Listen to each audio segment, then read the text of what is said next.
কাঁচের বাটিতে এক বাটি জল নিয়েছি। তো আমি এর আগের ভিডিওতে বলেছি যে শ্যাম্পু ডাইরেক্ট ছিঁড়ে ভিজা চুলে লাগানো যাবে না, কারণ নাকি শ্যাম্পুতে প্রচুর পরিমাণে কেমিক্যাল থাকে।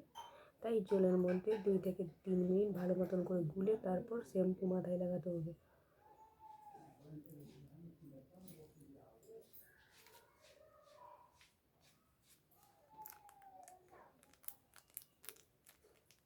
কারণ শ্যাম্পুতে প্রচুর পরিমাণে কেমিক্যাল থাকে, সেই কেমিক্যাল আমাদের চুলের মধ্যে মিশে যায় এবং চুল ঝরে পড়ে।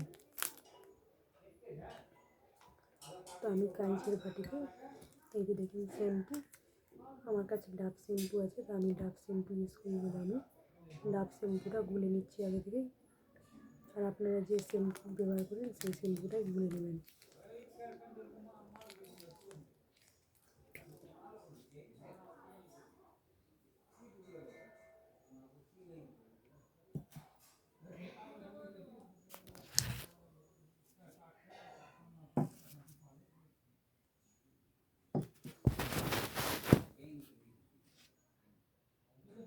বন্ধুরা দেখতে পাচ্ছেন যে এটা এক বাটি মার আছে।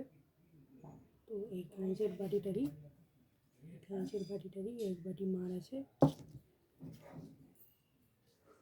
তো এই মারটাতে এখন আমি আরেকটা শ্যাম্পু গুলবো।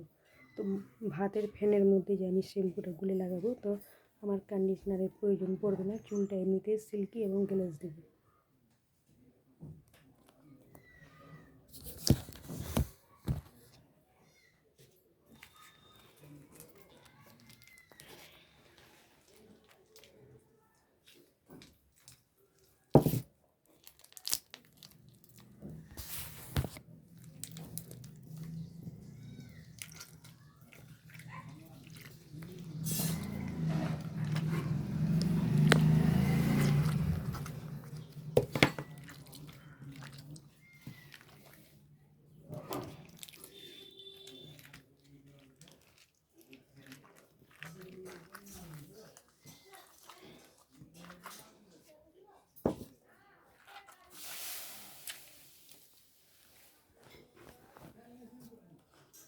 তো দেখেন আমি দুটো শ্যাম্পু নিয়েছি আমার চুল ছোটো বলে। তো আমি ভাতের ফ্যানের মধ্যে একটা শ্যাম্পু গুলে নিলাম এবার জলের মধ্যে।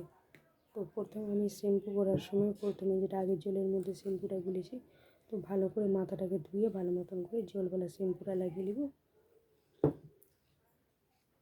তারপরে ভাতের ফ্যানওয়ালা শ্যাম্পুটা আমি লাগাবো। তারপরে আমার চুলটা সিল্কি এবং গ্লো হবে। তো আমার কোনো কন্ডিশনারের প্রয়োজন পড়বে না। এইভাবে যদি মাসে 4 দিন লাগাই তাহলে চুলটা গ্লেজ দিবে এবং সিল্কি হবে। তো আমি এই জিনিসটা শিখেছি আমি একটা আমার গ্রামের ঠাকুমার কাছ থেকে, কারণ নাকি ওরা আগেকার মানুষ।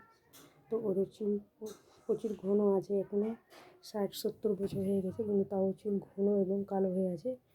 তো এইরকম টিপস ব্যবহার করে ওদের চুল ঘন এবং গ্লেজ হয়ে আছে।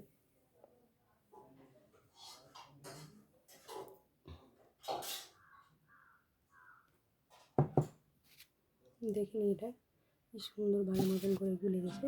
এবার আমি শ্যাম্পু করতে যাব। আপনাদের শ্যাম্পু করার পর আমি আমার মাথার চুলটা দেখাবো কি সুন্দর একটা গ্লেজ এবং সিল্কি দিচ্ছে হয়ে আছে। ধন্যবাদ, দেখা হচ্ছে পরবর্তী ভিডিওতে। আপনারা ভালো থাকবেন।